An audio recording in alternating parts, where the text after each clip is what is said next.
Good morning, Wright State University, and welcome to the Wright Morning Show on WWSU. Start your day the right way with us. We will be covering current events in the news, local, national, and from Wright State. We will provide a daily dose of inspiration and positivity to lighten your day. And we will have a special feature depending on the day of the week. So grab your tea or your coffee, sit back, relax, and enjoy the Wright Morning Show.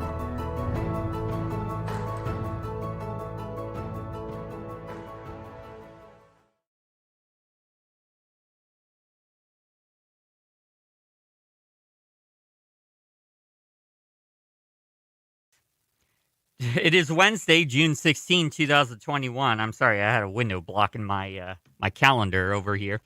I am Triple P, and this morning I am joined in the studio by Jamie from The Guardian. How are you doing this morning? I'm doing amazing this morning. It's a good Wednesday morning. How are you? I'm doing great. And also on the phone line, we have Harmony. How are you doing this morning? I am doing well, and I've got some headline news breaking out of Bellbrook going to Fairborn. Ooh. So, yeah, it's a very important day today. Your favorite Triple P, our pretty popular person, it's his birthday. So everybody wish him a happy birthday today. 29. Well, I don't technically turn 29 until 11:13 tonight, but... Yes. All right. Well, we are going to now go into our current events for today. So first off, we're going to go ahead and start off with local news. And thank you, Harmony, by the way, for the birthday wishes. Oh, you're welcome. I know you hate it, but yeah, you know, I don't really you're popularize it. You're not a celebratory person sometimes, but we love you. You're awesome, and you just got to get it out there. Happy birthday! Thank you. You're welcome. What'd you say, Jamie? Sorry? Happy birthday. Oh, thank you. All right, so our first article here for today, Downtown Dayton Hotel Project is to begin construction after months of COVID-19 delays. This is from WHIO. After experiencing months of delays due to the COVID-19 pandemic, and I just had pandemic, why do I always say pandemic? I can't get it right. Because it was damning for everyone. Construction of the AC Hotel by Marriott is set to begin soon in downtown Dayton. The hotel will be located on East 1st Street, right next to the Dayton Dragons Stadium. Jason Woodard with Woodard Development partnered with Crawford Hoyen to build a hotel with plans to break ground in March of last year, but the pandemic hit. We always viewed it as a delay, we are not going to move forward, Woodard said. The city of Dayton is also partnering on the project, which will include a rooftop bar and event space. The rooftop bar and restaurant will be 6,100 square feet with indoor and outdoor patios, as well as 1,700 square feet of private event space and an outdoor terrace expected to be used for weddings and corporate events. That sounds pretty cool. No, I certainly hope it has a gate for all those people that may want to jump after drinking too much. Oh, my gosh. All right, so Jamie, what do you have? I have something kind of interesting over here. A fire destroys a Wendy's sign near the University of Dayton Arena in Dayton. Ooh. Yeah, a manager of a nearby hotel suffered minor injuries Tuesday afternoon when he tried to put out a fire that spread to the sign at a Wendy's restaurant in Dayton. So, dang. Looks like they put it out, so that's good. Yeah. But yes, Wendy's sign is on fire, so that was kind of interesting. They trying not to laugh at that because that's kind of bad, but yeah, it gives whole new meaning to how spicy their chicken sandwiches are. It really does. That'd be the fired grilled chicken sandwich. They got the jalapeno popper sandwiches out. Maybe that's what caused the fire. They're pretty good. I had one not too long ago. They're pretty good. All right, from WDTN, Hewitt Soap Factory site, a longtime Dayton eyesore, is finally being cleaned up. One of the biggest eyesores in the city of Dayton is close to being cleaned up. A demolition company says the site of the former Hewitt Soap Factory on Linden Avenue should be finished in about a month, with green grass by the end of the summer. It will be a drastic change for a building that withstood 2 crippling fires and years of abandonment. You can read more at WDTN.com. Jamie, what do you have next on your list? So I'm back at Dayton Daily News, and I know some of you may be stuck in traffic right now, so this might not be the happiest article for you, but gas prices continue to climb as crude oil hits highest price in almost 3 years. Oof. As crude oil increases to its highest prices in nearly 3 years, causing gas prices to continue to climb. Crude oil hit $70 BBL. I'm not too sure what BBL stands for. I'm sorry. It's per barrel, per basically. barrel, Per yeah, that's what I barrel. was thinking. Okay, that actually makes sense now. Monday. And its highest price since October 2018, according to AAA. And gas in the Miami Valley was at $3.08. Wow, 308. That is pretty high. I'm wondering where the price increase is coming because, I mean, the Colonel Pipeline is back up and running. All of the and they even recovered at least most of the ransomware money that was lost as a part of the attack. So I'm wondering where the continued increase is coming from. Well, it's coming wonder if from it's demand. It's coming from the hyperinflation that's being produced by all the stimulus checks, not to mention the supply and the demand and everything else going on. But, you know, the really sad part about it is that we have actually technically enough oil everywhere to not have prices go up. So, yeah, that makes no sense. I think part of it may be shipping as well, because I hear that being able to get enough qualified drivers to ship certain products has been pretty difficult lately. Yeah, it's not good. From WDTN, where does Dayton fall on the list of cities with the worst drivers? As hard as top 5. as hard as it may be to believe, the people you share the freeway with are not the worst drivers in the country. That distinction goes to the drivers in Omaha, Nebraska, according to findings from the insurance aggregation site Quote Wizard. Using 2 million insurance quote claims from America's 70 largest cities, the company has come up with a list of the best and worst drivers based on 4 metrics. The factors examined are DUI rate, where Omaha ranked worst, as well as accidents, speeding tickets, and other citations. Where does Dayton fall on the list? The Gem City ranked 20th in the worst drivers category, but Columbus beat us out at the 4th worst. And I am going to say, as a personal attestament, Columbus is very bad in terms of drivers. So I don't doubt that ranking there. Oh, you've not seen anything until you're in Detroit. Oh, it's bad. It's real bad. I've never been in Detroit before, so I don't know how bad it is up there. It's horrifying, yes. We went last year, and oh my God, yeah, somebody whizzing past us probably about 100 miles an hour, somebody up on the overpass above us in a car accident. I mean, it's nuts. It's crazy. And it's usually because somebody's stolen a car and they're like getting rolling away down the road really fast. Yeah. Because of the GM plant up there. So, yeah. All right, Jamie, what do you have? One last thing that I want to talk about from Dayton Daily. It's actually good news. Ohio reports fewer than 300 COVID cases for the 3rd straight day. Nice. Fewer than 300 cases of the coronavirus were reported in Ohio for the 3rd day in a row Tuesday. The state reported 296 cases, bringing its total to, I want to say that's 1,107,521, according to the Ohio Department of Health. So that's good as people continue to get vaccinated and all that jazz. Yeah. So, vaccinations are starting to slow down, unfortunately, and I know there's a lot of places trying to incentivize people to get the vaccine. I know I believe the University of Dayton have partnered with a few places to start incentivizing with, like, I think it was pizza or something like that if you got the vaccine. Just different things like that. And I know Mike DeWine has the $1 million vaccination lottery going on as well.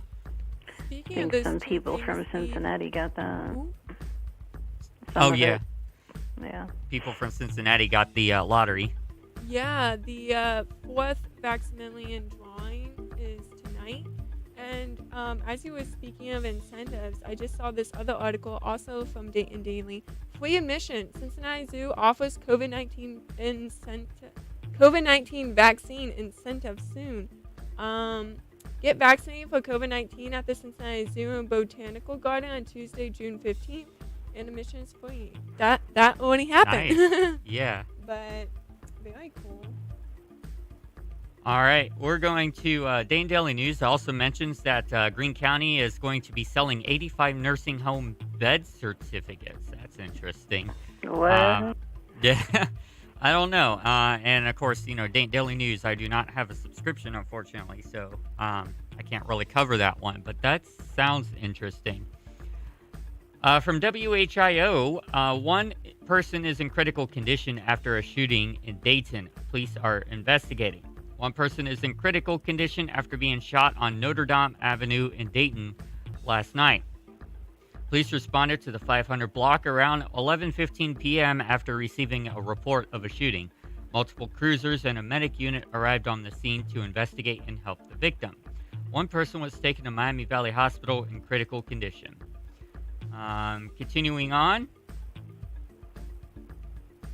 Let's see here. Dayton.com. Dayton sells property near the airport for private development. So, Dayton leaders have approved selling vacant property near the Dayton International Airport to an AI. That sounds like we're selling to an artificial intelligence. Yeah, that's what I was thinking when you said AI. Yeah. Well, are we selling properties to the robots now? Probably. Nayer, a Cincinnati-based commercial real estate development and design build firm. Oh, I think that was supposed to be Al Nayer. It may have been a stray period or something in that sentence that confused me. Dayton Daily News reporters asked more questions about the area after learning of the property sale last week. Consider joining efforts to produce quality... Nah, we're not going to advertise. The vacant parcels are in Union, west of the aviation facility, but owned by the city. The property also is directly south of the massive Procter & Gamble facility and west of one of Croc's warehouse and distribution facilities. So Al Nayer says it worked on 22 projects last year and has seen more than $800 million in construction signings since 2018. The company has built office, warehouse, and manufacturing facilities, as well as multifamily buildings in multiple states. In the past 5.5 years, the city has sold about 350 acres of land around the airport for development to Missouri-based North Point Development or its subsidiaries, said Jill Turner, Dayton's aviation director. This latest deal shows that there still remains strong interest in real estate around the airport, and this developer, like North Point, has a large portfolio of projects. So, pretty interesting there. Dayton Daily News say that twin brothers were indicted for home invasion with shots fired in Dayton. Check that out at DaytonDailyNews.com. From WDTN, Aviatra Accelerators Dayton opens at the Hub in the Dayton Arcade. So the Dayton Arcade has been a very iconic place in downtown Dayton. So we have a new venue that you can check out down there. So yesterday, Aviatra Accelerators Dayton held a ribbon-cutting ceremony at its new location at the Dayton Arcades, the Hub. Aviatra Accelerators Dayton is a women's business accelerators supporting women in ideations to the exit phase of their company, said Pamela Cohn, director of Aviatra Accelerators Dayton. Cohn says the company launched in 2020 and was originally orchestrated out of her basement. It's what the true spirit of true entrepreneurship is all about. To actually have a vision and to see that vision come to fruition. Just excited about the resource that it's going to be available here. Along with other people to celebrate the grand opening, Cohn's daughter LaJoya Reed Shelley and granddaughter came from Hawaii to celebrate the opening. Kong encourages people interested in working with the company to make an appointment and come in. You can go to aviatraccelerators.org to learn more about them. From Dayton.com, delight dad's taste buds and support Dayton. Here's your local Father's Day food gift guide. Though it might seem obvious, the real way to your father's heart is through his taste buds. This Father's Day, Sunday, June the 20th, so just 4 days away, give your father what he wants, a chance to sample some of Dayton's finest food. From upscale charcuterie boards to quality beer and steak, these are the perfect Dayton-centric food gifts to give your father on his big day. Steak kit from the Pine Club. Still searching for a way to pay tribute to that grill master in your life? A steak kit from the Pine Club in Dayton is sure to do the trick. You can get them on the Pine Club's website. Whiskey Pecan Fudge Brownie and Just Add Whiskey Kit from Dorothy Lane Market. Oh, yeah. They got a picture of this, too, and it is amazing. You want to see it, Jamie? Yes. Those of you who want to see it, you could go to Dayton.com to see a picture of this. But, yeah, that looks amazing. Does your dad have a penchant for sweets and high-quality liquor? Dorothy Lane Market has created the Best Dad Ever box that comes with their latest iteration of the Killer Brownie, the Whiskey Pecan Fudge Brownie, as well as Buttermilk Whiskey Sour Mix. I believe Peak Extra Large Ice Cube Trays and Poppy Popcorn Smoky Texas Popcorn. Wow. Oh, that sounds delicious. Yeah. Oh, I'm hungry. Well, strap in because I got a few more. Personalized charcuterie board from Dayton Charcuterie Gal. Those who wish to give their father an upscale food-related gift this Father's Day should look no further than the personalized charcuterie boards created by the Dayton Charcuterie Gal. Can't eat that. Oh, well. It's no secret that charcuterie boards, with their assortment of meats, cheeses, artisan bread, olives, fruit, and nuts, are having a moment right now. You could get them from the Dayton Charcuterie Gal by emailing DaytonCharcuterieGal@gmail.com. A bottle or two of Mutt's sauce. For that father in search of the next big spoonful of flavor, Mutt's specialty sauce delivers in spades. Crafted in Dayton, Mutt's multi-purpose specialty sauce comes in a variety of flavors such as ghost pepper, ooh, our favorite, and sweet and spicy. You could buy Mutt's sauce online or at a variety of stores in the Miami Valley. I wonder if Gem City Market might have it. That would be interesting if they did. They probably do.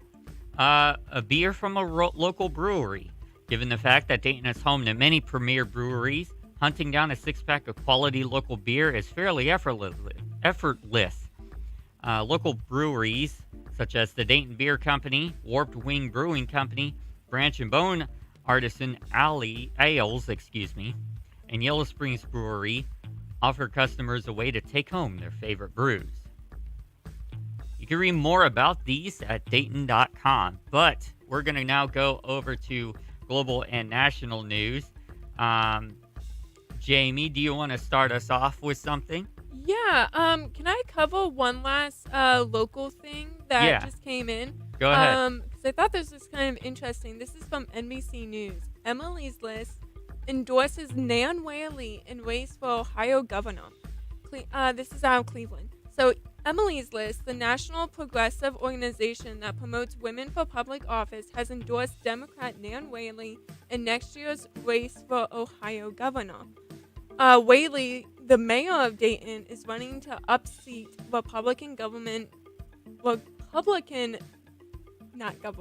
governor. Sorry. It's all right. Brain skipped something there. Mike DeWine. Nan has worked tirelessly to bring back economic opportunities and prosperity to her community. Emily Chain, the executive director of Emily's List, said in a statement. The endorsement is the group's first of a Jobo National Challenger in the 2022 cycle. So, I thought that was kind of interesting. Yeah. Our local governor, not governor, mayor, yeah. And then moving on to global and national news. I have to skip tabs here. From the New York Times morning newsletter, they went in depth about ranked choice voting. So speaking of elections, ranked choice elections. For those of you who may not be familiar with ranked choice elections, they explain it in this article. It's also known as instant runoff voting because people only vote once in the various rounds.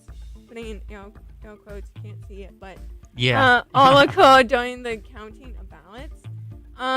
So the basic idea is to allow people both to select their favorite candidate and to indicate their preferences among the other candidates. And you can select up to 5 different people. So you put like first, second, third, fourth, which is kind of cool. Is it kind of like a point system or something? So like they assign points depending on your preference of each candidate or something, and whoever has the most points wins the election or something like that? Okay, so this is from the article. The basic idea is to allow people both to select their favorite candidate and to indicate the preferences among the other candidates. That combination can allow the most broadly popular candidate to win the election, also making clear the full spectrum of voters' views. So they used NADA in the 2000 election. If NATO had received, say, 20% of the first place votes in 2000, it could have signaled the appeal of its platform and inspired other progressives to run in 2004. So, it's a point system. And let me explain it more. I think, you said the New York Times has more information about how that works. Yes, so if you are interested in the nitty-gritty details of that, you can go to the New York Times website and read all about the nitty-gritty details of that, because it's just a really good explainer of how ranked choice voting works and why it's important. Mostly because there are a few major elections coming up in the next coming years, such as the one in New York with the 8 different candidates. Oh, wow. That's a lot of candidates. Okay, yeah. I could definitely see how that kind of election system would be very beneficial, especially when you have a lot of candidates. Yeah, they're mostly looking at it because of New York City's mayoral campaign, and that's the one that has 8 different candidates. So a lot of different mayoral, wow, that's such a hard word to say. Elections going on. So yeah, I would say if you have quite a few people running, that might help. Might not. But yeah, and it's actually popular in 50 cities, including San Francisco, have also decided to use ranked choice voting. And states like Kansas and Virginia and Alaska have also used it. So nice. I know a few, actually several people who, I guess, endorse ranked choice voting and believe that if the U.S. primaries were to start using ranked choice voting, we would have better outcomes in terms of president and cabinet members. But what are your thoughts, Harmony? Yeah, I would agree with that for sure. Yeah. Yeah. I am going to cover a little bit on COVID-19, if that's all right with you, Jamie. Yeah, go for it. So from Forbes, California and New York have officially reopened, dropping most of their remaining pandemic restrictions amid plummeting case numbers and rising vaccination rates. Both states now have a 70+% of their populations at least partially vaccinated, though there are places in each where the rate is far lower. New York City will host a ticker tape parade for healthcare and essential workers up the famed Canyon of Heroes on July 7th. From the Washington Post, there's more evidence that COVID was circulating undetected in the U.S. as early as December 2019. Oh, I knew it. Yeah, I had a feeling that this was the case too. Weeks before the first infections were confirmed, a new government report found a person in Illinois had tested positive for antibodies on January 7, 2020. Given that antibodies take a couple of weeks to develop, that suggests the virus was in Illinois around Christmas of 2019. Several other samples from a handful of other states were positive for antibodies around the same time. The first confirmed COVID case in the U.S. was on January 20th, and community spread was not confirmed until a month later. All right. Jamie, I believe you had some news about the Biden and Putin meeting up. Oh, boy. Yes. Just by these pictures alone, they're amazing. If you want to see these lovely photos and these lovely articles, please go to the Associated Press website. They're quite good. Putin does not look amused in these, very much so. He's not. So, this is from the Associated Press out of Geneva, Switzerland. Two great powers, Biden and Putin, plunge into hours of talks.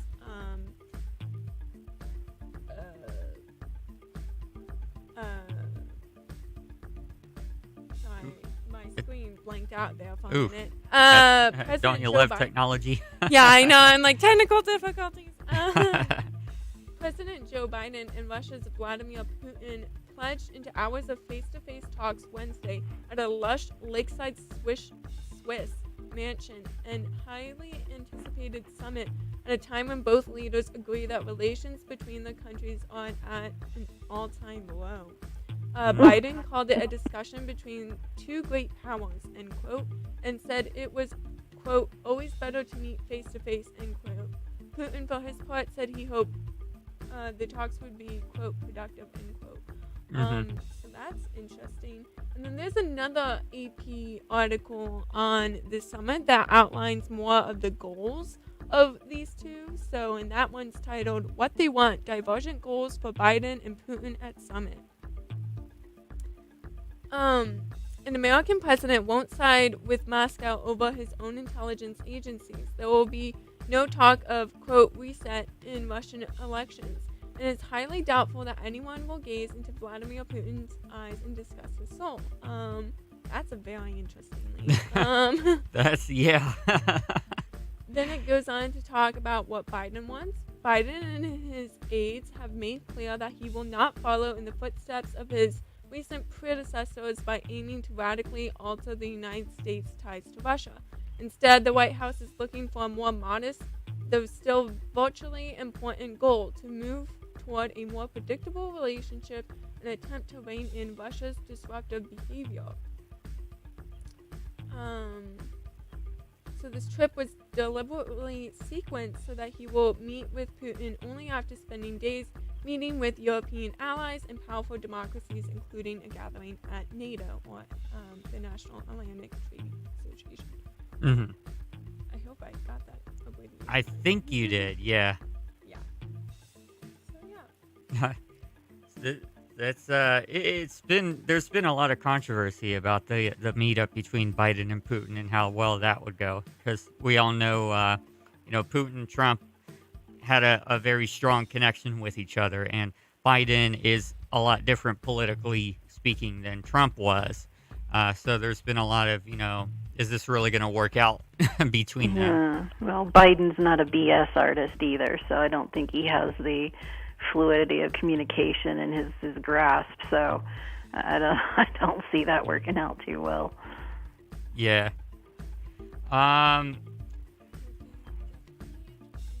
If you notice that it has been pretty hot lately in the country, and this is from AccuWeather, there's an outside chance that the all-time global heat record, 134 in Death Valley, set in 1913, could fall later this week as the West is in the grip of a historic early heat wave. Dozens of temperature records have already been taken out from California to Montana, and the heat is only expected to intensify before it breaks this weekend. It'll hit 115 and Phoenix and Vegas early today and stay there through the end of the week. The region is already in severe drought, and the temperatures are only making conditions worse. It's not even summer yet. No doubt. Right. I keep on thinking it's summer. What was that, Jamie? Sorry. I said I keep on thinking it's summer, and it's not. But it's just been so hot out lately that's like, whew. Yeah. Get your sunscreen on, folks. Oh, it's typically Ohio. Don't like the weather. Give it 5 minutes, it'll change, and we're always slamming from spring right directly into summer. Yeah. Have you noticed, like, this year in terms of severe weather, there hasn't really been any around here? That's unusual because usually we're like tornado town and thunderstorms and lots of them, but it's been kind of sparse. It's been pretty quiet lately in terms of weather, Yeah, other than amazingly. a bunch of rain. Well, they say that Ohio is destined to take on, they said, we're supposed to take on the characteristics of like a tropical rainforest. While as out west, it's supposed to be more desert-like and arid, obviously. But yeah, they're talking about like the poles shifting and the geography kind of changing with it too. So we'll see how that all pans out. I noticed the vegetation in Ohio has been getting more and more thick as the summers go by. So. Well, and we got different critters too. You know, seagulls have been coming in, and all kinds of different species of birds. Some birds have flown the coop, so to speak, no pun intended, and just, varieties of all kinds of different things happening. So, for sure, definitely climate changing. Definitely noticed that, too. And let me tell you, seagulls, they never go to sleep. Oh, I know. I'll be riding my bicycle at 12 and 1 o'clock in the morning sometimes to downtown Dayton, where the Great Miami River is, and there'll be a bunch of seagulls out there doing their thing. Oh, yes. Little seagull parties. Look out. Even the geese are, for the most part, asleep at that time, other than a few of them. But those seagulls are crazy. Oh, yes, I'd say so. Unless, Jamie, if you have anything else to cover, we'll conclude here for current events, other than Wright State Guardian, which is what we're going to do in our next segment. So, everybody... I just had a brain fart. Wow. We will be back in just a couple of minutes on the Wright Morning Show, and when we come back, your local weather forecast and Wright State news. Stick around. We'll be back in just a couple of minutes. Have you noticed lately how empty everything is? Empty streets, empty stores, empty schools. But I'm trying to change these empty times by being full of gratitude. Gratitude means saying thanks to the garbage collector, the medical providers, and all those who are helping every day. Things may appear empty around us, but when we're filled with gratitude, nothing is completely empty inside us. Gratitude is in you. From PassItOn.com. This is a Wright State Campus Bulletin. A drinking water warning is still in effect for the Wright State University Dayton campus and Hamilton Hall dorms. This does not affect any other campus housing units. Do not use any water for any purpose from the Wright State water system. Possible contamination occurred on Wednesday, June the 9th at Biological Sciences. If you need bottled water, please go to 065 Allen Hall or contact customer care. Hey everyone, check out Rush Week 2021, presented by Alpha Sig Eta Psi here on campus. To find out more information, check out their Instagram at ALPHASIG.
And we're back to the Right Morning Show on WWSU 106.9 FM.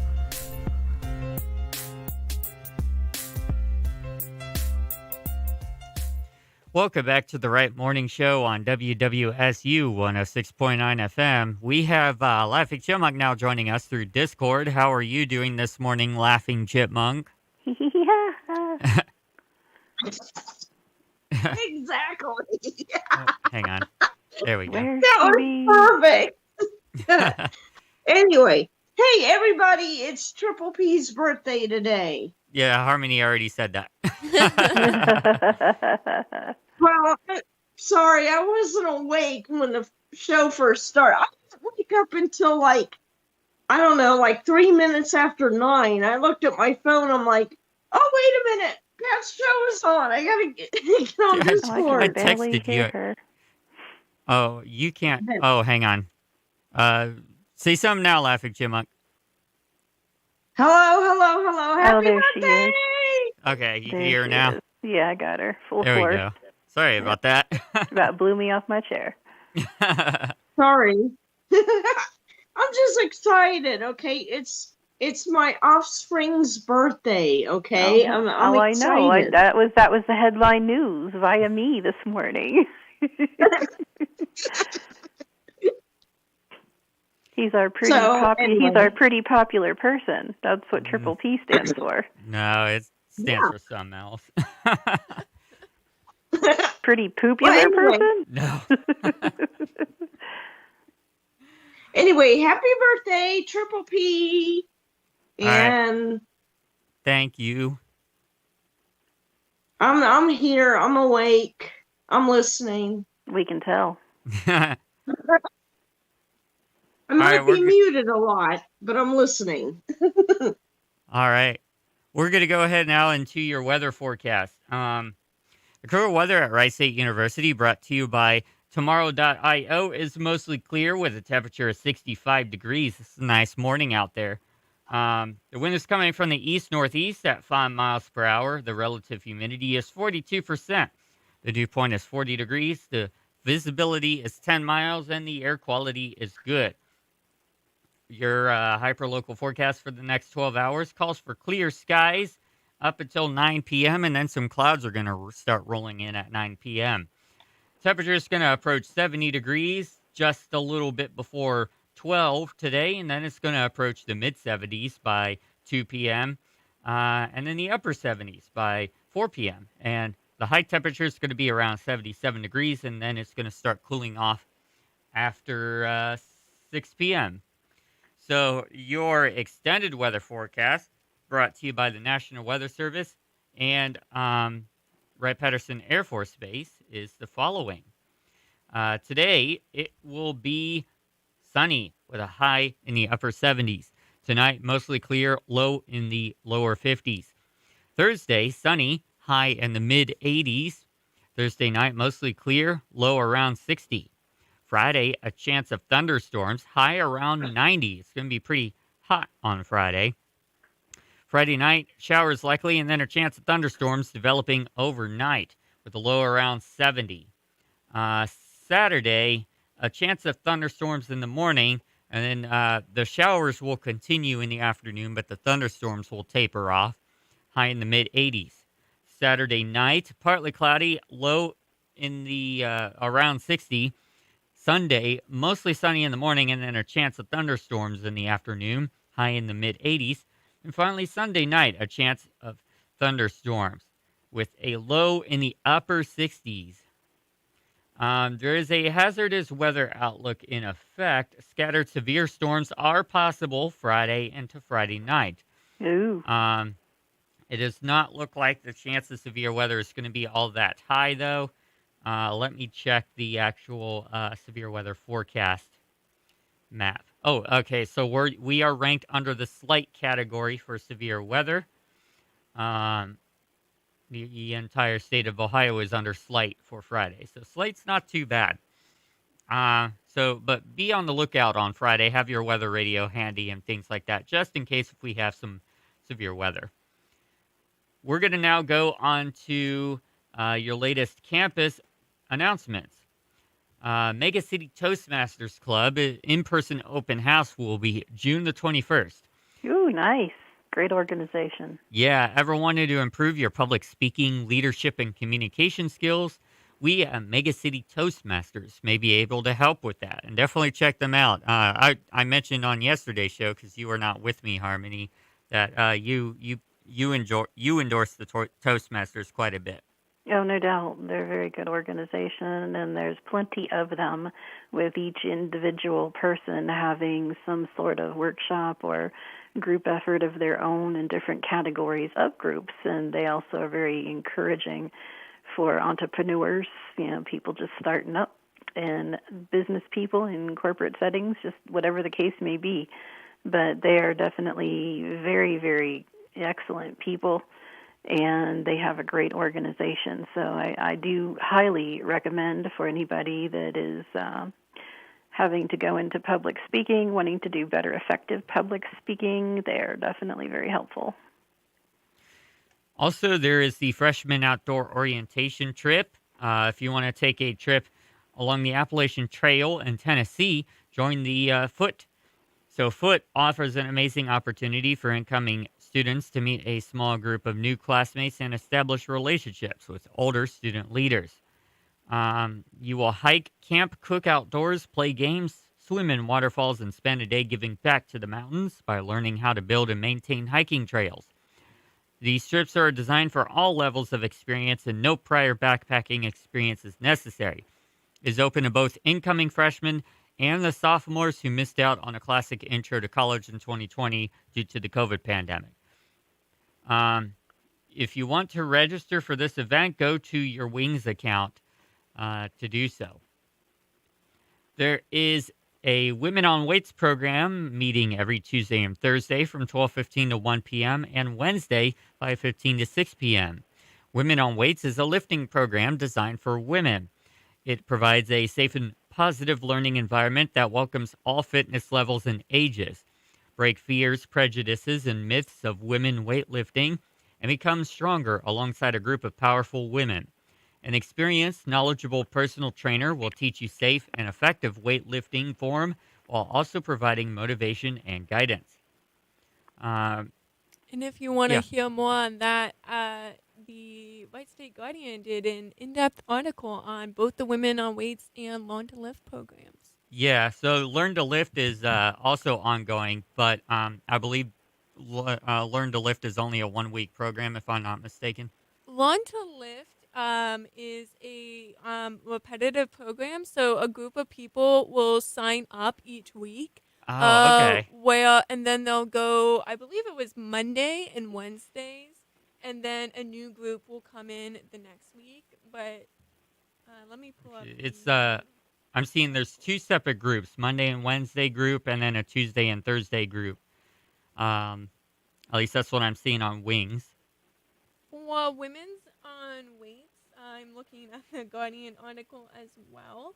For Women on Weights, it is. Let's see. They got some flyers on the Wings account as well, so you can look at the flyers and sign up on IM leagues as well for any of these programs if you're interested in them. So Jamie, just a quick update while you're looking that up. The drinking water warning is still in effect for Wright State's campus, and we were talking about that prior to our show today. It's like Good Lord. it's been in effect since last Wednesday due to possible contamination in the Biological Sciences 1 and 2 buildings. Oh, my God. And it's still in Experiment effect. gone wrong. Yeah. So yeah, don't use Wright State's water for any reason. Also, don't use the water in Hamilton Hall. All of the other campus dorms and housing is okay. But yeah, if you need to use water, get bottled water. 065 Allen Hall has some bottled water that you can get. So you can contact them if you need What bottled about water. showering, Triple P? Are they allowed to shower? That's a good question. I don't know. That is a good question. I don't know what Hamilton Hall is doing about showering.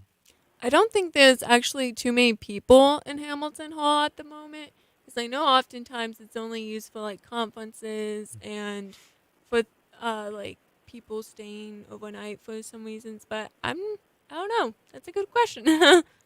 Whether they can shower or not.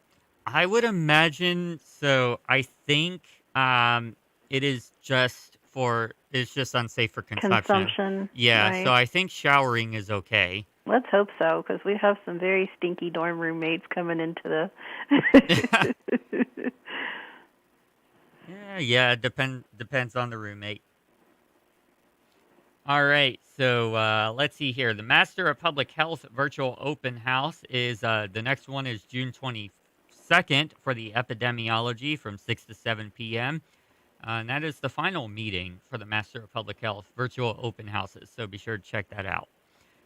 All right, so we're going to now go into some Wright State news. Jamie has an article about hazing, I believe, and Oh boy. laws being voted on. So I'll take it over to her. Yeah. So this is from the Columbus Dispatch, and then there's another article that connects more to Wright State. But an anti-hazing bill that would make hazing a felony one step closer to becoming Ohio law. Wow. A bill that would make hazing a felony in Ohio is one step closer to becoming a law after the Ohio Senate Workforce and Higher Education Committee on Tuesday afternoon approved what is known as Collins Law. Senate Bill 126 is now expected to be voted on in the full Ohio Senate as early as Wednesday, which is today. Lawmakers said the goal is to quickly move the bill out of the Senate and Ohio House and have it on the desk of Ohio Governor Mike DeWine by the end of this month.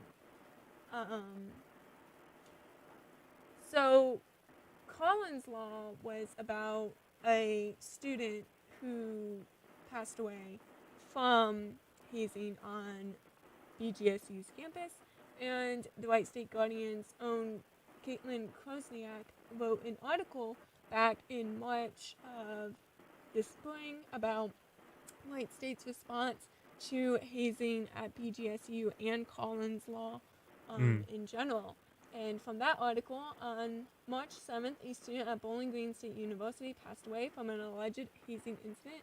As the investigation continues, students and the families at Wright State University are given an opportunity on March 21st to be educated on the risks that come with participating in Greek life. Hey, Jamie, can you pull the microphone down? Sorry about that. Sorry. Yeah, I got you on You can mask. probably hear me a little bit better now. There we go. There you go. Yeah. So, yeah. Do you need me to repeat anything? Well, we're good. He was charged with hazing, or not charged. There was a hazing incident at Bowling Green University. I think that's where you cut off, somewhere around there.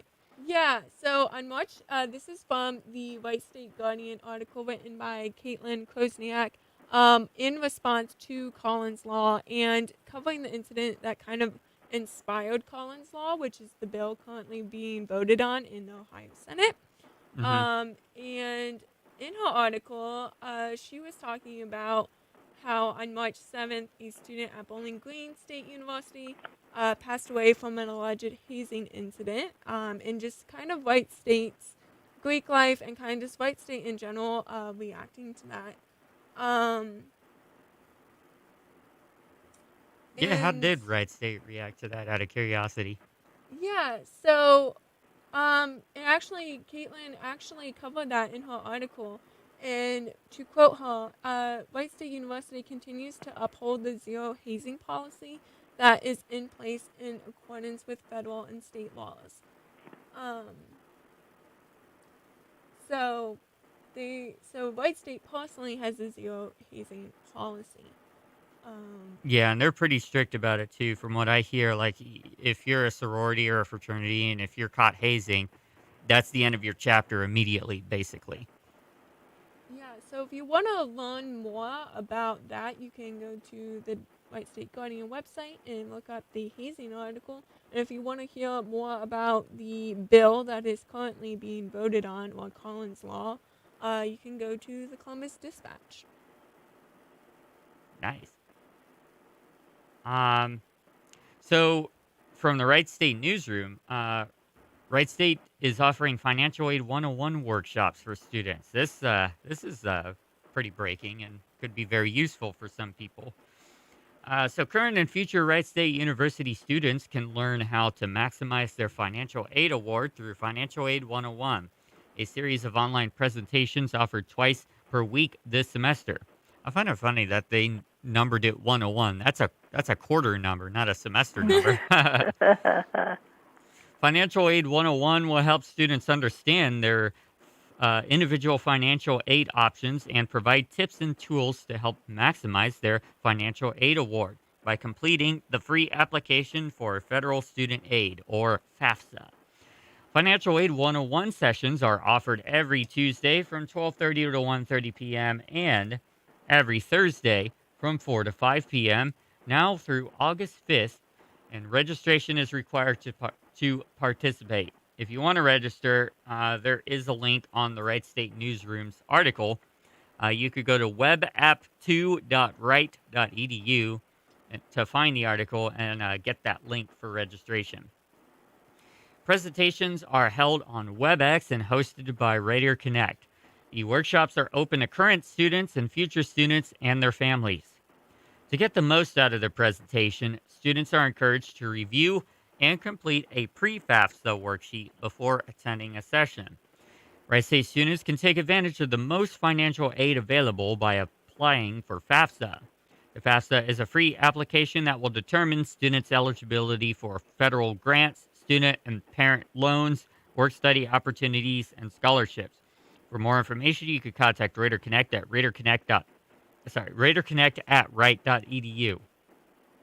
Students who are unable to attend a virtual presentation or need personal assistance with applying for financial aid can schedule a virtual one-on-one appointment. When you're filling out the FAFSA, I want to give a personal disclosure here. The website is FAFSA.gov, not FAFSA.com, because myself included, I made the mistake once of applying for my FAFSA through FAFSA.com. FAFSA.com is a company that helps you, quote unquote, helps you complete the FAFSA form, but for a price. So the FAFSA.gov website is the official website to file your FAFSA, and that's the one where, it's free to file. So be careful of that. Don't go to FAFSA.com looking for a free FAFSA application, because they're going to charge you for filing it through there, because that's a company. Good to know. Yeah, it was pretty interesting. An article was just released on the newsroom. Madhavi Kadakia is named interim vice provost for research at Wright State University. Wright State University cancer researcher Madhavi Kadakia, PhD, has been named interim vice provost for research effective July 1st. She replaces Ellen Reinfriese. Freezy, I'm not sure how you say her name, unfortunately, who is retiring. Dr. Kadakia provides significant experience and expertise to the position of Vice Provost for Research, Interim Provost Oliver H. Evans, PhD, said in an email to the campus community. Kadakia has served as chair of the Department of Biochemistry and Molecular Biology since 2015, and as Associate Dean of Research Affairs of the Boonshoff School of Medicine since 2019. She joined the Wright State faculty in 2002 and was promoted to full professor in the Department of Biochemistry and Molecular Biology in 2013. She also serves as the Associate Director of the Center for Genomics Research. Before her appointment as chair, she served as director of the department's master's degree program from 2009 to 2014. And under her leadership, the Department of Biochemistry and Molecular Biology established the Bachelor of Science program in Biochemistry and Molecular Biology. Kadakia is internationally recognized cancer researcher with a history of federal funding. She has published numerous peer-reviewed articles and trained postdoctoral fellows, graduate and undergraduate students. So you can read more about her work at webapp2.right.edu. Yeah, go ahead, Jamie. What? Oh no, Oh, I was just adjusting the mic here. I thought you had something to say. My bad. But good luck to and good luck to Kadakia for taking over. And sounds like she's got a lot of experience to bring forth to Wright State Research. So we're going to go ahead and take a break on the Right Morning Show, and when we come back, we're going to get into your daily reflection and daily inspiration. You're listening to the Right Morning Show on WWSU 106.9 FM. Adopt US Kids presents What to Expect When You're Expecting a Teenager. Learning the lingo. Jelly. Jelly adjective. Jelly is a shorter, better way to say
on WWSU 106.9 FM.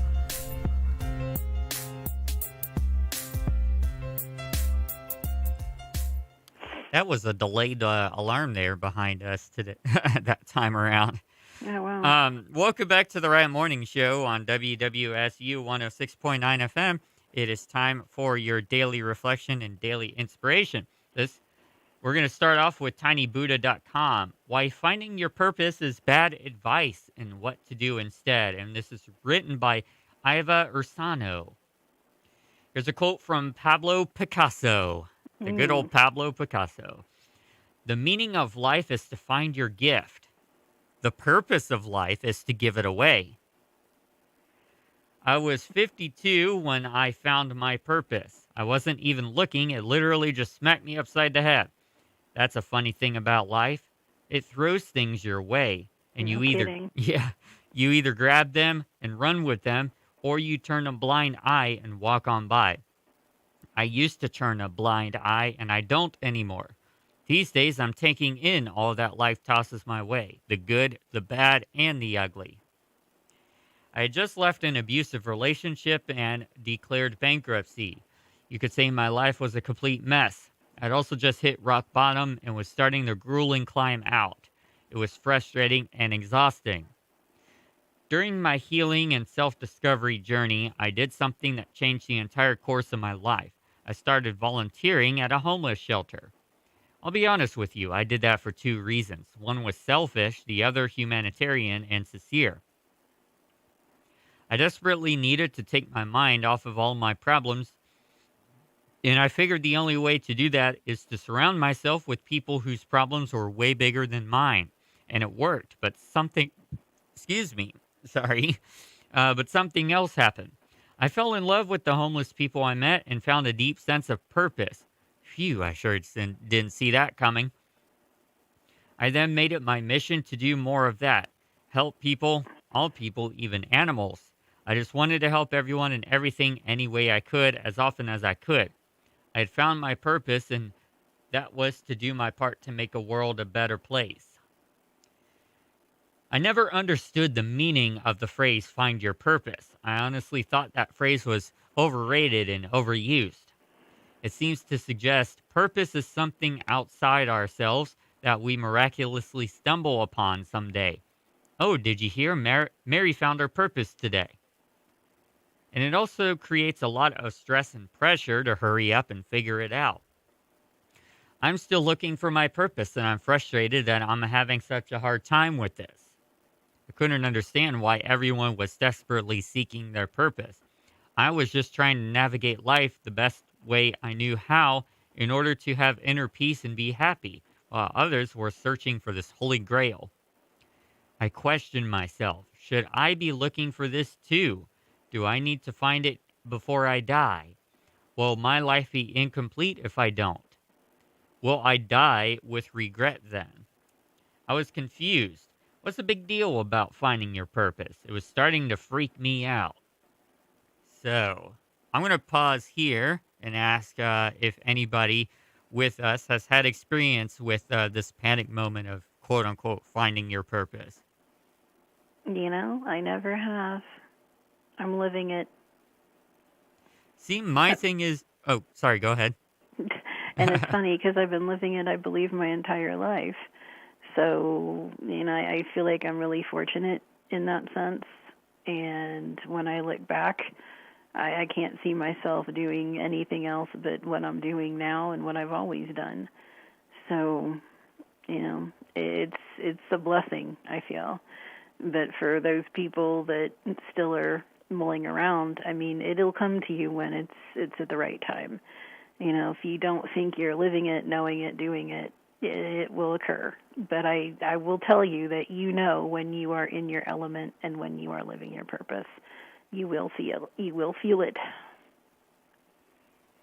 I was going to chime in and say, in terms of finding purpose for me, two things I do. For one, I recognize that your purpose changes as you get older sometimes. Yes, it does. It doesn't Yeah. it's not this constant that you're going to live with for the entirety of your life. It can change, and most of the time it does change for some people.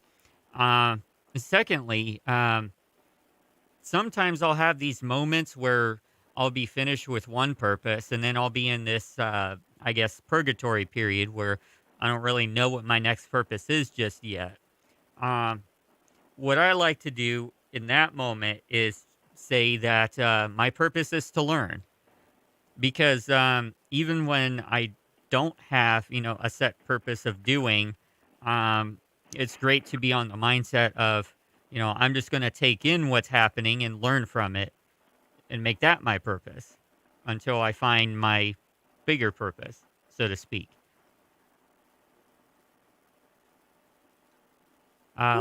Laughing Jimung, Jamie, do you want to chime in?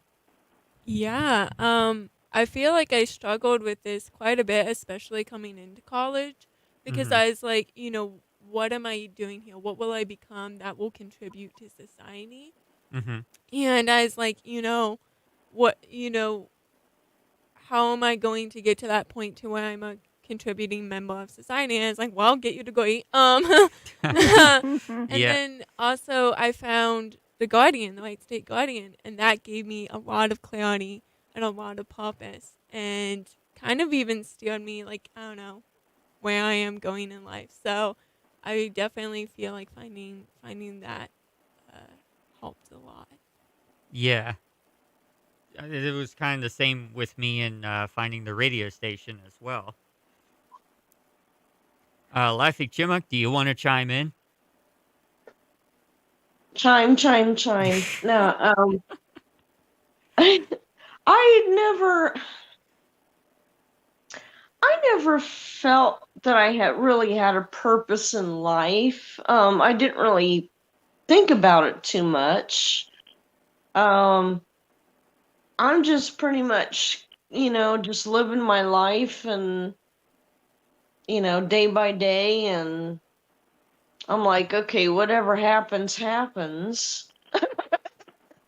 Yeah, but you're Yeah. still living out a purpose, though, regardless of whatever happens, because you're a mother, you're a wife, you're a Yeah. furry feline I was gonna rescuer. say, yeah. You do have Yeah. purpose. You are doing things that are purposeful to you and meaningful to you, and you're passionate about them.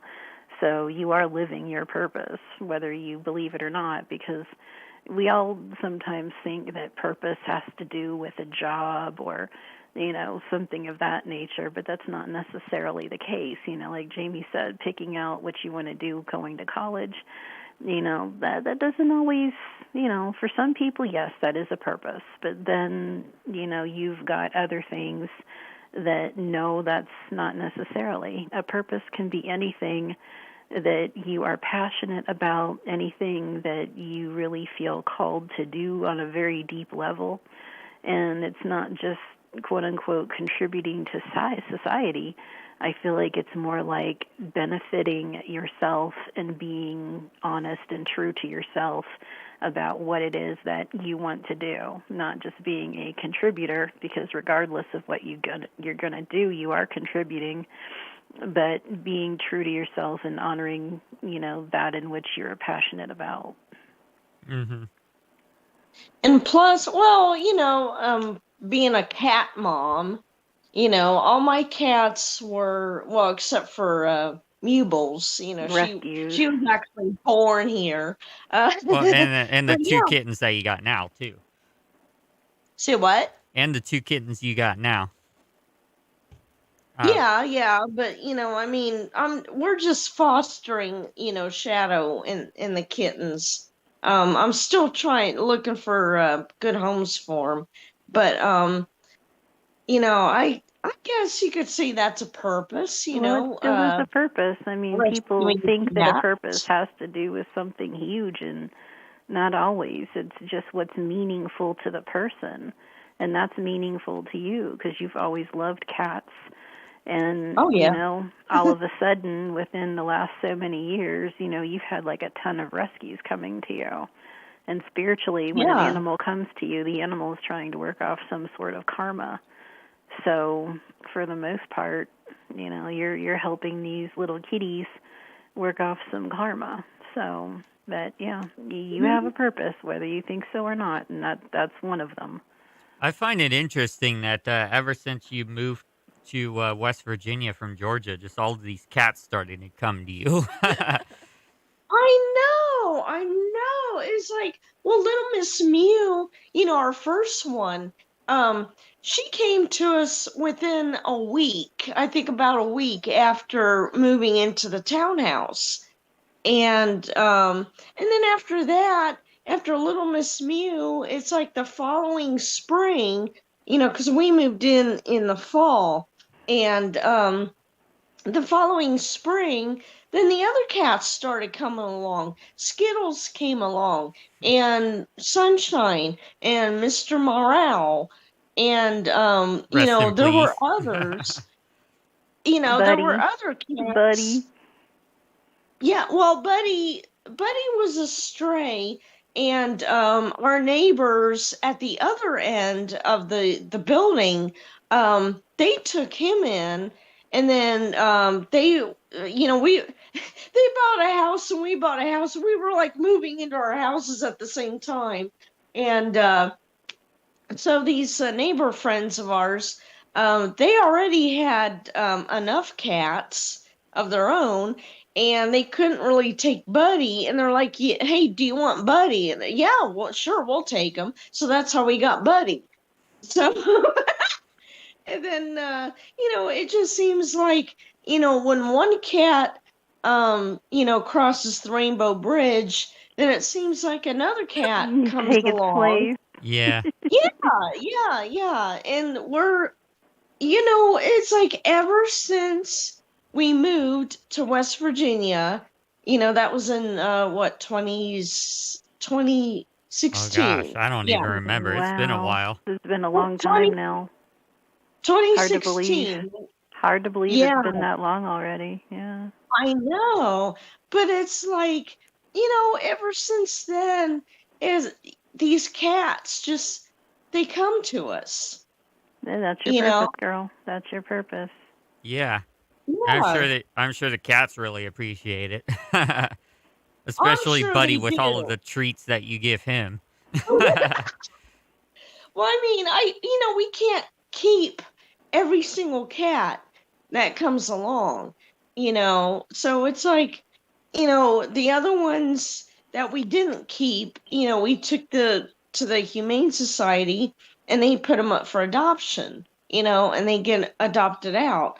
And these cats, that we surrender, I mean, they were just so friendly and everything. And how the real friendly sweet cats, they get snagged up first, and it's like, yeah, those cats got adopted out real quick, because they had such wonderful personalities. Personalities, get it? Personality. That's cute. But yeah, it's like, and I mean, we lost Little Miss Mew. She was the first to go, and then Mr. Morale, but now we have Mewbles, who is like, I swear she's a reincarnation of Little Miss Mew.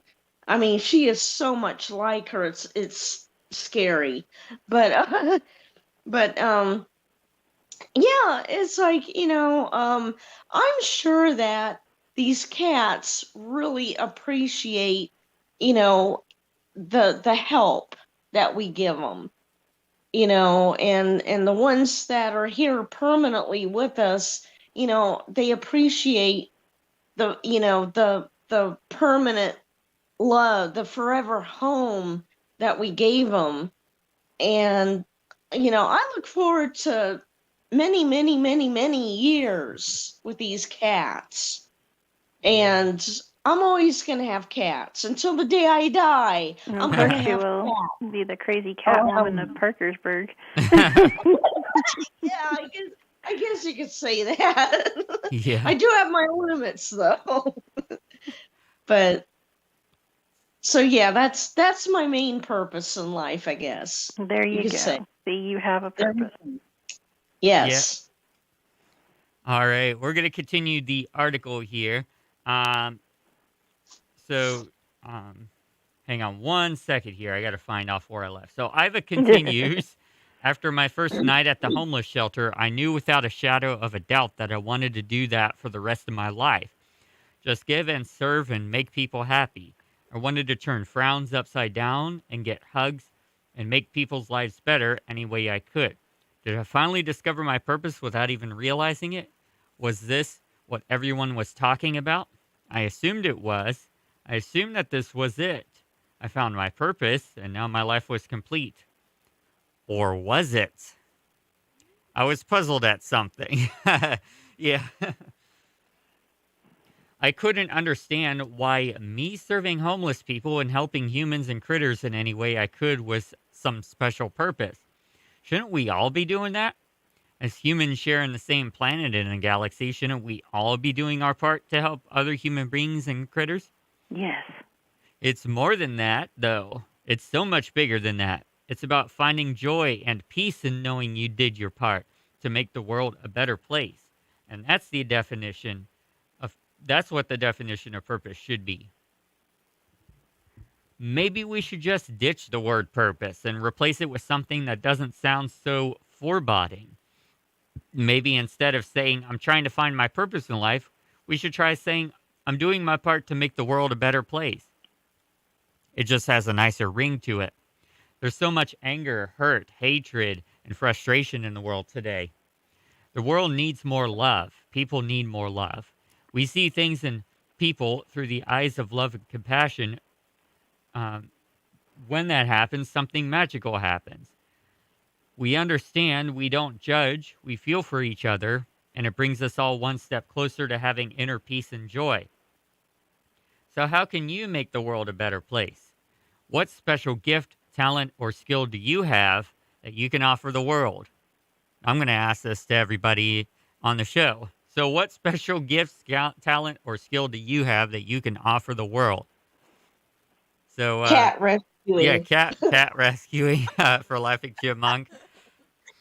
Harmony, what's your special gift, talent, or skill that you can offer the world? I am a spiritual advisor, life coach, Reiki master teacher, aromatherapist, etc. The list goes on, and I deal with people every single day with relationships and work-related situations, family situations, so basically pretty much anything you could think of, and try to provide them with the best possible guidance.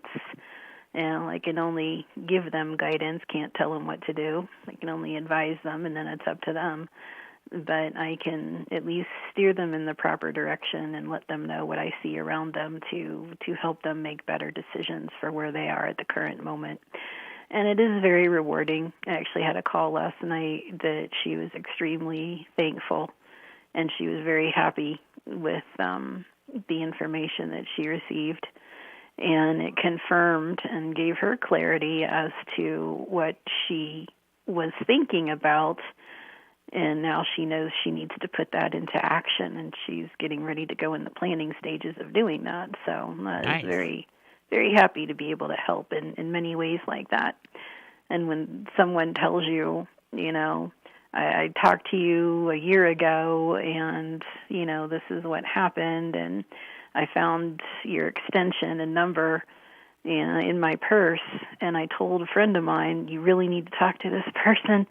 It's like, wow, that's when you think, here I am. I'm just a small little light in Ohio, but people, it's crazy to think people know me on a national and international level.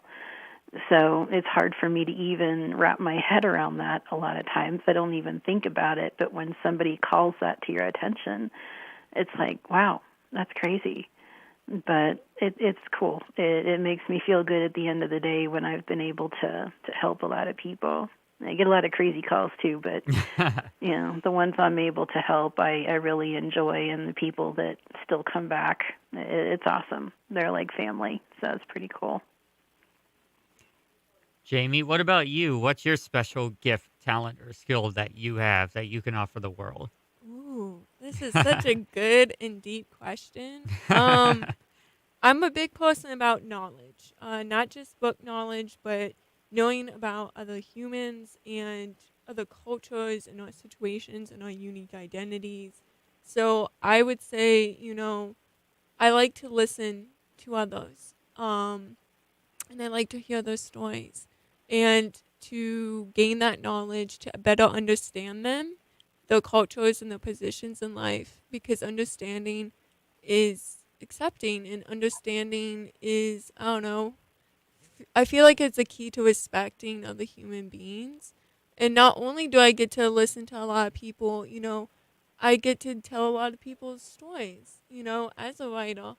And I think that's like really cool because I get to share knowledge with the community.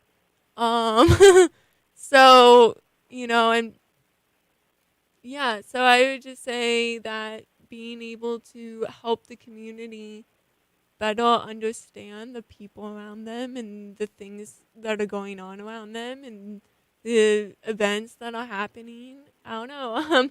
Some may be able to debate me on that, but I would say that's what I can contribute. Yeah.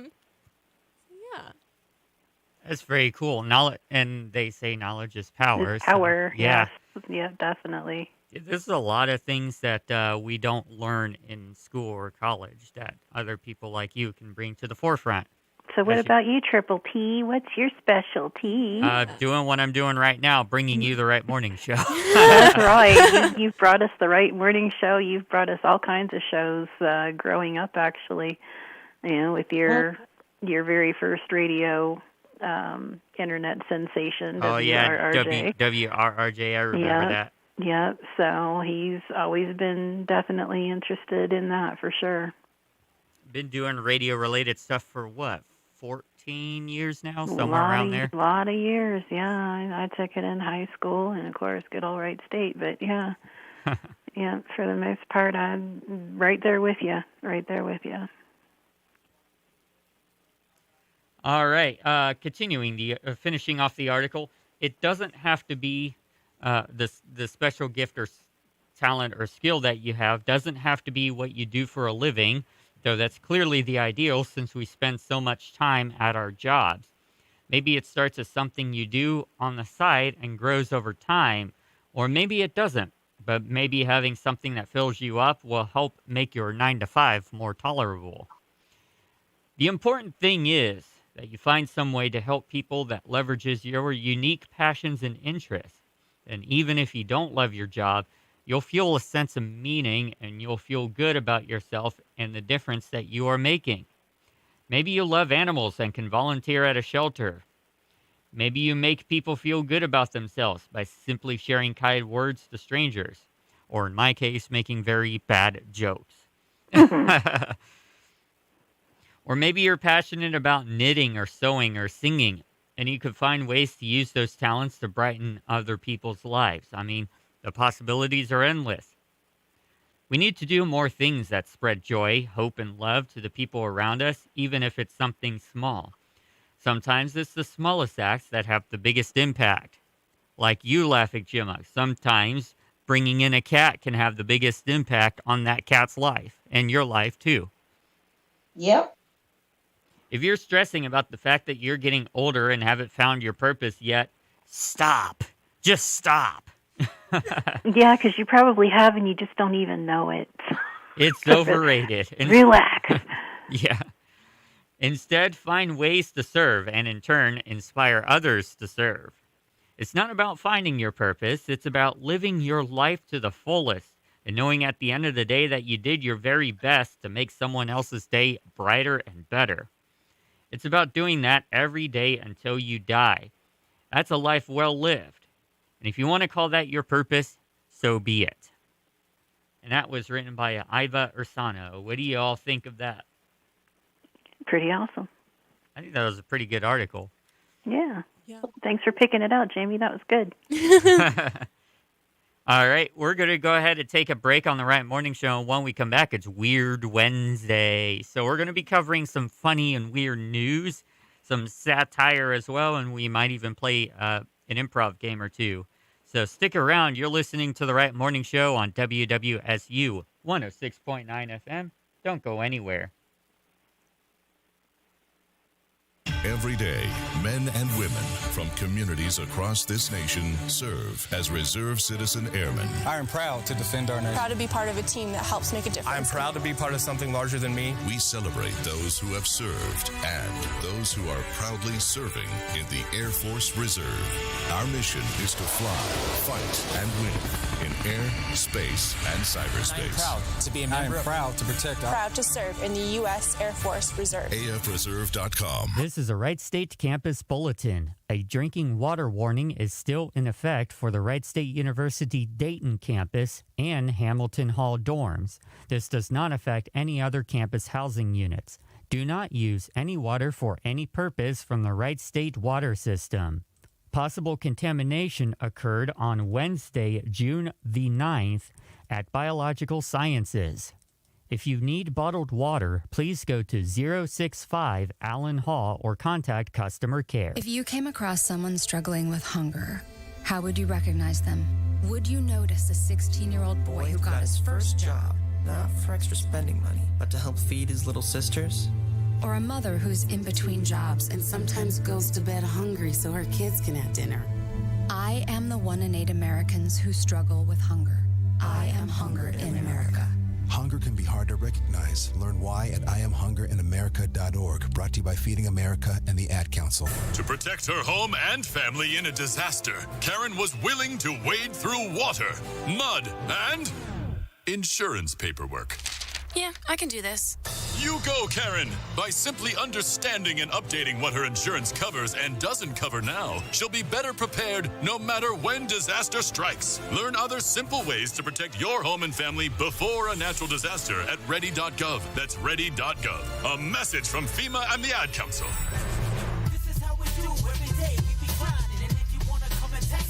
If you love them enough to turn off your music and pretend like their music is your music.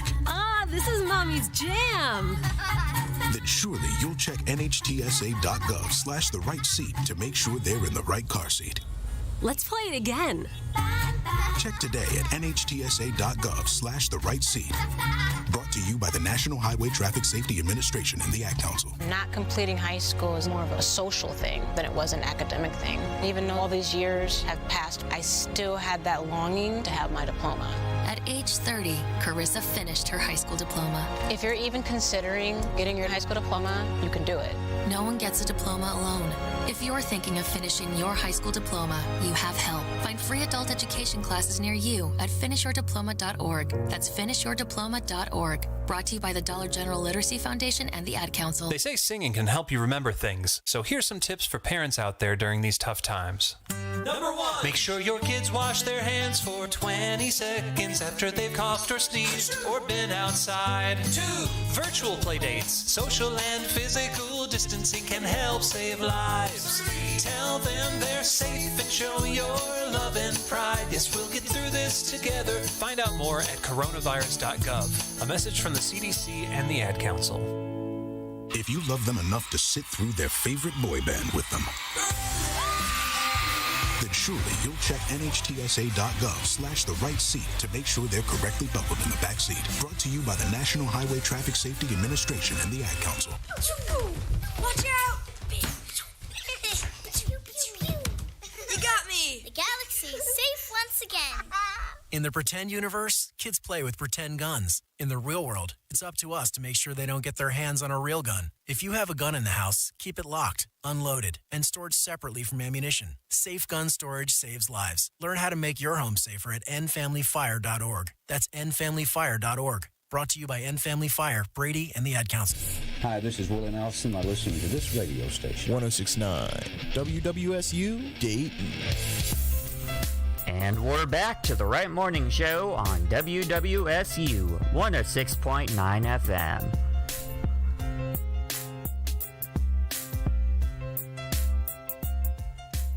Welcome back to the Wright Morning Show on WWSU 106.9 FM. It's our final segment of today's show, Weird Wednesday. So we're going to be covering some weird and funny news and some other tidbits and so on. So, Jamie, would you like to start us off or want me to start us off? Yeah. I kind of have, I don't know if it's really, I just found this article very interesting and kind of weird.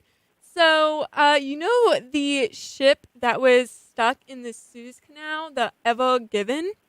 Mm-hmm. Well, apparently, this is according to Business Insider, IKEA furniture is still stuck on the Ever Given along $550,000 worth of wearable blankets 2 months after the ship was freed from the Suez Canal.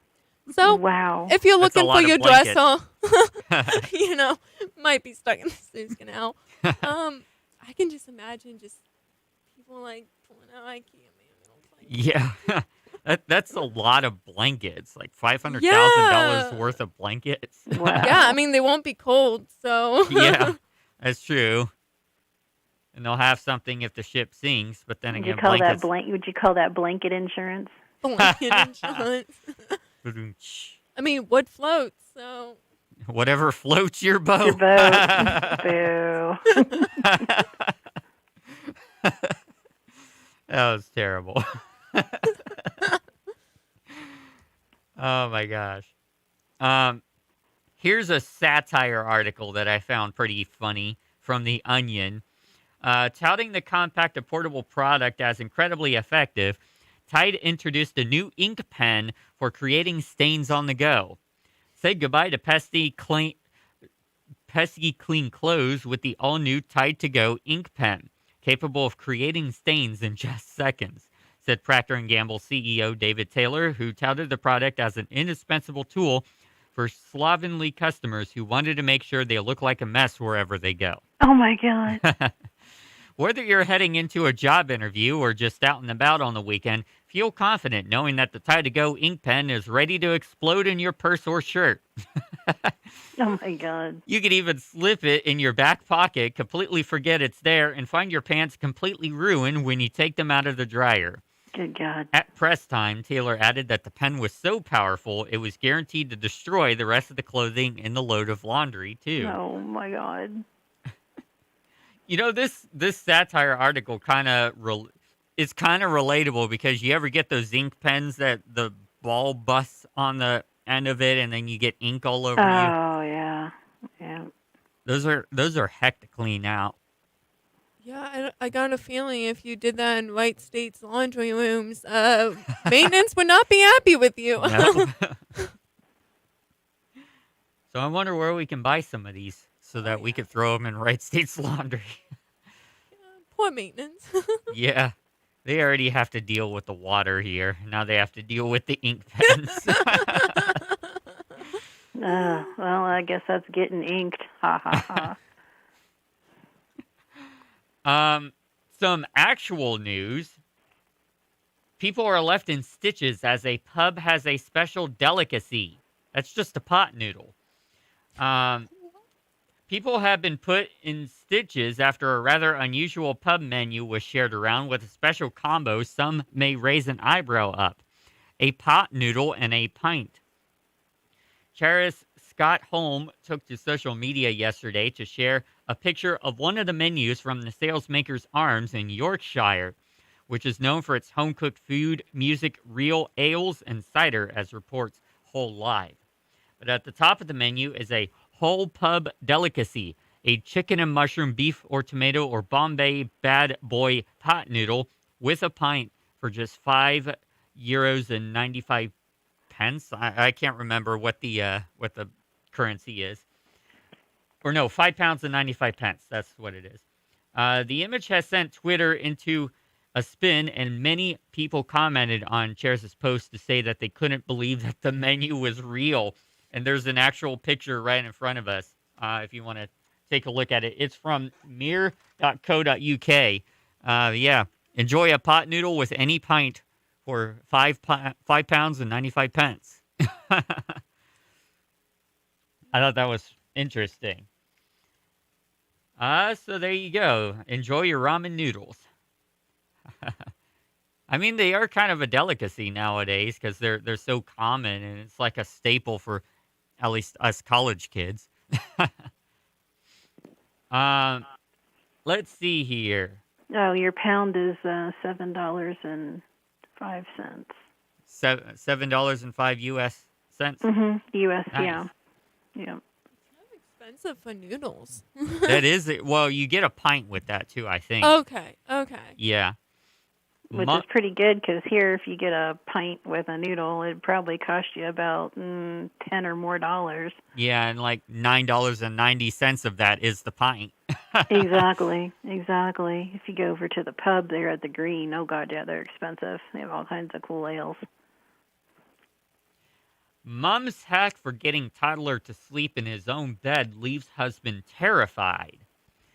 Most parents will tell you that while getting your little ones to bed can be tricky, it's keeping them in there that's the real task. So one tired mom has come up with a unique way to ensure her toddler, stays in his own bed all night. But it ended up leaving her own husband feeling terrified. Uh-oh. This is not starting out well. Megan Michelle Allen took to TikTok, really not starting out well, to share her parenting hack, which involved creating a clone of herself using some hair extensions. Oh, my God. What? When you've slept in your 2-year-old son's bed for 2 weeks, because it's time for him to sleep in his own bed, but he has separation anxiety, but you really want a good night's sleep, so you make a clone for support, she explained on the video sharing app. Oh my gosh. After adding her hair extensions to a cuddly toy monkey, Megan continued, so this will either go 3 ways. Either my son will think it's me and go back to sleep, my son will go to cuddle me and my hair falls off and he screams bloody murder and scars for life. God. Or I'll wake up, forget I did it, and wake the whole neighborhood up. Oh my gosh. Wow. Okay. That's funny. All right. Some of these are weird. But that's interesting. That's why it's Weird though. Wednesday there, Triple P. These are interesting though. Here's a weird question for you. Is 1 a prime number? I saw this on the internet today as a meme because, 1 is divisible by 1 in itself, but so you would think that 1 is a prime number. But according to mathematicians, 1 is not a prime number because of the theory of arithmetic. So apparently there's some weird thing going on in the theory of arithmetic that if 1 were a prime number, it would mess everything up in the theory of arithmetic. Jesus. Theory says that 1 is the loneliest number when she's down to 1% power. 1% is the loneliest number. 0% is the most deadly number. There you go. Let's see. Another interesting article from The Onion, satire, of course, is man takes solace in the fact that the world's oldest person did not become notable until the age of 112. Oh, geez. Realizing he could still make something of himself and even attain social prominence, local man Paul Ailman reportedly took solace Tuesday in the fact that the person with the longest documented lifespan, the late Jean Calment of France, did not become notable until the age of 112. She's a real inspiration to me anytime I start to feel down about hitting middle age, because here's someone who made a name for herself at 112, the year she became the world's oldest living person, said Ailman, explaining that if he used Calment as his yardstick, he still had more than 74 years left to do something worthwhile with his life. Oh, God. Just think about that. She was born in 1875 and toiled away with obscurity for over a century, with no one even knowing who she was until she made the Guinness Book of World Records in 1988. Wow. Not everyone hits it big when they're young. Some of us are late bloomers, and Calment lived to be 122 with which just goes to show that sometimes a person's last decade is by far their best. At press time, reports confirmed Edelman had died in obscurity following injuries sustained when air conditioning unit fell on his head. Oh my God. Of course, this is satire, so I don't think that's probably not true. But I find this article funny because of the fact that the world's oldest person didn't become notable until they became the world's oldest person. I thought that was ironic. That's That is amazing. procrastination at its finest. What do you do to make yourself notable? Oh, I built the cure for AIDS. What did you do? I just sat around until I turned 112 and became the oldest person in the world. And then had an air conditioner smash my noggin. Yeah. Wow. Gosh. Oh, gosh. This ought to be interesting. Another satire article from The Onion. Over 2 million are left brain dead in the most brutal day of culture wars yet. With casualties in the ruthless conflict continuing to mount, sources confirmed more than 2 million Americans were left brain dead Friday during the most brutal day yet in the nation's online culture wars.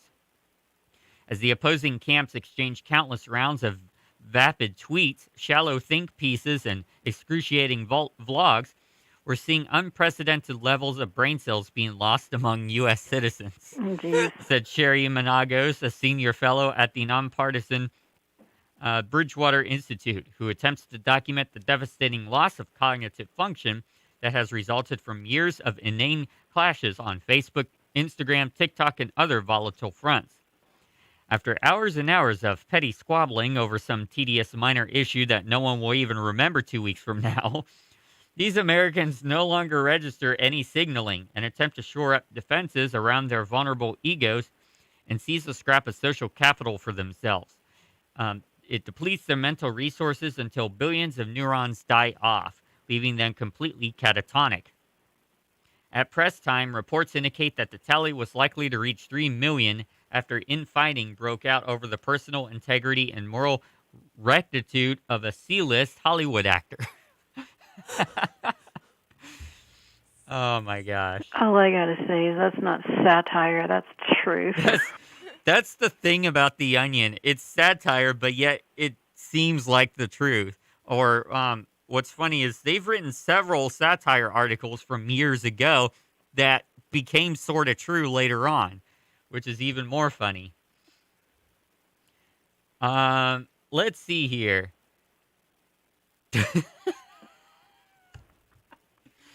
Let's try this one. This one I might have to be careful about because it's got some curse words in it.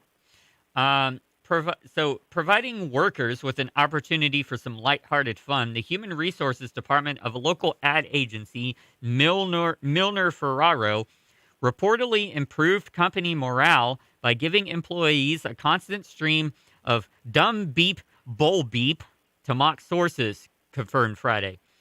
It could be a bit of a grind here sometimes, so it's nice to have HR representatives that are committed to team building by sending out unbelievably idiotic, typo-riddled messages that we can all rip on together, said development lead Terry Moss, citing such initiatives as making obvious factual mistakes, misspelling company members' names, and accidentally sending out personal information onto public channels as just a few of the ridiculous actions that helped bring his team together. I remember we were struggling with a project in the middle of last week when we got this message reminding us that we could always come to the HR department if we have any issues, as though one of our workers didn't get fired 3 weeks ago for publicly voicing complaints against the CEO, and we all just started laughing on the Zoom call. It was a really nice moment, and it helped us get through the rest of the day. At press time, tears were reportedly streaming down Moss's cheeks after receiving an email outlining all the benefits of returning to in-person work.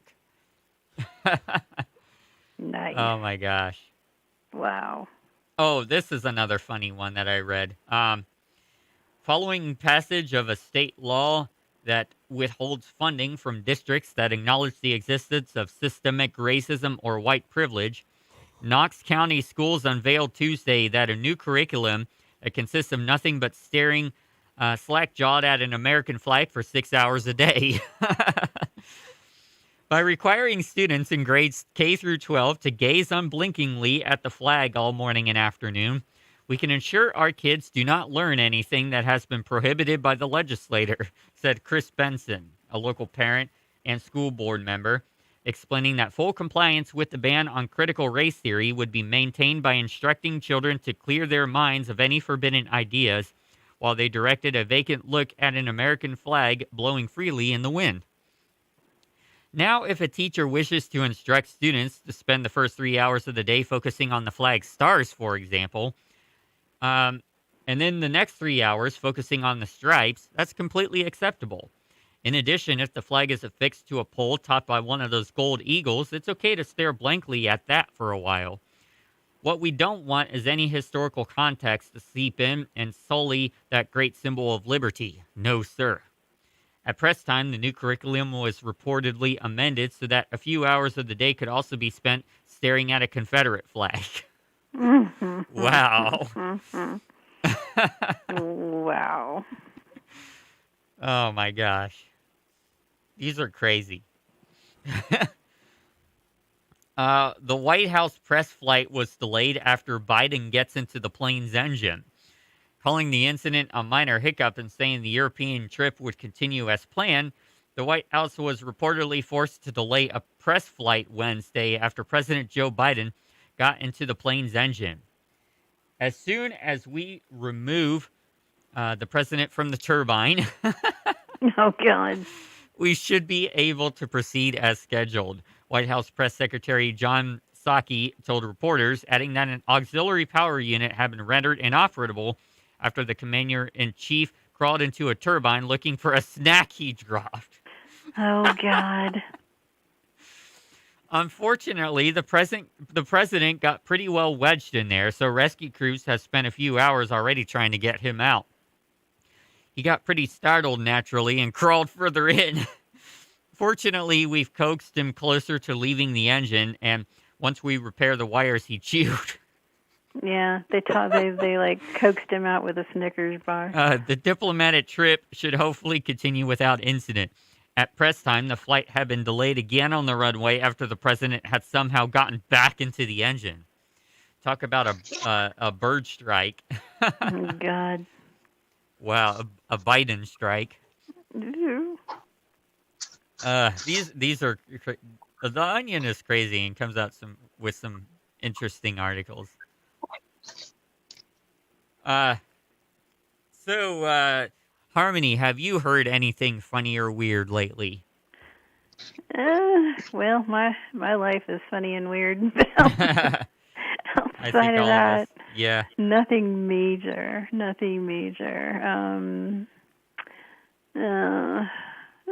Not really. I mean, yeah, weird, I guess, in the sense of I can say that basically I have one client that is a casket wrapper. And I'm not talking like yo wrapper. I'm talking this person actually takes a casket and like tricks it out with whatever design you want. And also not only does he do that locally in his home state of Florida, he also will send it out so you can install it for yourself in other locations. Of course it would be Florida. Yes, and it's quite the business. It's actually quite the business. Nice. So, yeah, that's kind of weird. So I couldn't imagine, working on that all day. But that's kind of strange to me, so. Yeah, it is interesting. I have something from Australia. This is a real article. No satire this time. Days after a massive storm hit southeast Australia and caused flooding, residents are still struggling to limp back to normalcy with power lines and buildings damaged. As the flood waters receded, the residents of East Gippsland town in Victoria State have now found themselves surrounded by vast sheets of spider webs spread on the roadside poles, road signs, trees, plants, and everything that is tall or high. Oh, wow. The spider webs are so huge they look like transparent nets covering the greenland. Images of the spider webs have emerged on a Reddit discussion forum. So if you want to get creeped out, you go to Australia and check out the large spider webs over there. You must have some gargantuan radioactive spiders. Maybe they took the coronavirus vaccine. Yeah. Oh, gosh. Cops capture a 5.5-foot alligator from a family's front porch, only in Florida. A police officer's life is in no doubt a tough one. While fighting crime for a living comes with its fair share of surprises and shocks, some days are just more unusual than the others. And recently, the officers of the Polk County in Florida were in for one such exciting day when they met with a rather unusual visitor in the front yard of a home. It was not a masked intruder or a miscreant, as one may imagine, but a 5.5-foot-long alligator that the two deputies were up against. And before you worry about how it ended, we must assure you that the deputies were successful in rescuing the reptile. The development was shared on Twitter by the official handle of the Polk County Sheriff's Office. It seemed like just another day at work when the sheriff announced that a deputy officer had worked with members of the fire department to save a kitten. Sharing a photo of the 3-member rescue team with a seemingly bewildered kitten, the tweet read, "All in the night's work. Deputy Hopkins and friends from my Davenport fire rescued this tiny kitten from a drain pipe after Hopkins crawled into a manhole." And in an additional note that made the internet crack up, the sheriff added, "He had his shots and has already been adopted. The kitten, not the deputy." And just when the kitten rescue seemed to be the highlight of the day came the news of the alligator that was sighted on the front porch of a house. Sharing a photo of the alligator resting on the back seat of the police car after it was rescued, the tweet said, "Not to be outdone by a kitten rescue, deputies Hardy and Ferguson apprehended this 5.5-foot intruder from a family's porch in Eagle Lake yesterday and relocated him to Lake McLeod. They were sure to say, 'See you later.'" Interesting. There seems to be a lot of alligator stories in Florida. Well, yeah, because they're gator country. Like the guy that has the, what is it, the companion gator. He's a companion animal for this gentleman, Wally the gator. And then in my own personal life, it's funny, it's a long time ago when I was younger, around college probably. We were cruising through Miamisburg, and we had a little too much to drink. And we were cruising by this one house, and there was a pig. And both of us were like, wait a minute, is that a pig? And we went and cruised back again around the corner again, and there was another pig. So evidently this family had a couple of pet pot-belly pigs. So we weren't seeing things. They were truly pigs. Interesting. And then up here in Bellbrook, where I'm at now, if you're up on State Route 725 at the intersection of Wilmington Pike over by Kroger's, they have a couple of ponds in the apartment complexes. So every now and again, there is a mother goose with her goslings, and they are, walking through, and there is an actual sign up there that is a duck or goose crossing. So you have to stop and wait for the little goosies to pass by before you drive again. And they take their good time, too. Yes, they do. Yes, people have sat up there for quite some time before they waddled on past. All right. We're going to go ahead and take a final check of the weather forecast as we close off the Wright Morning Show. Your current weather is mostly clear with a temperature of 67 degrees. The wind is coming from the east-northeast at 5 miles per hour. The humidity is 37%, so it's a nice day, a nice break from all of the muggy weather we've had. The dew point is 40 degrees. Visibility is 10 miles an hour. The air quality is good.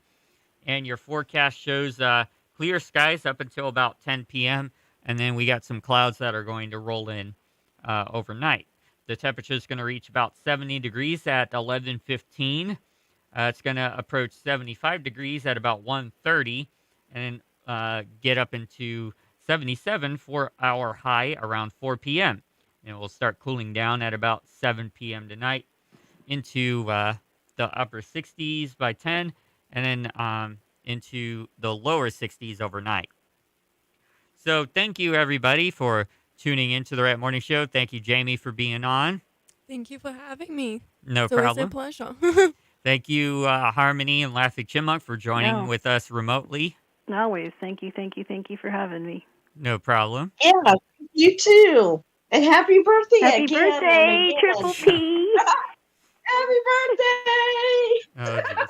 I know. He's over there going, oh, God, you guys need to stop. Shut up. Just I hear his thoughts now. Yeah. And thank you, everybody who is listening to the show, for making us a part of your morning.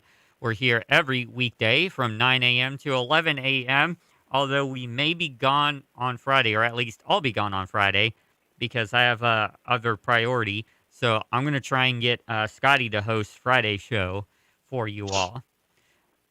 Thank you for tuning in, and we'll see you tomorrow for another edition of The Wright Morning Show. Take care and have a great day.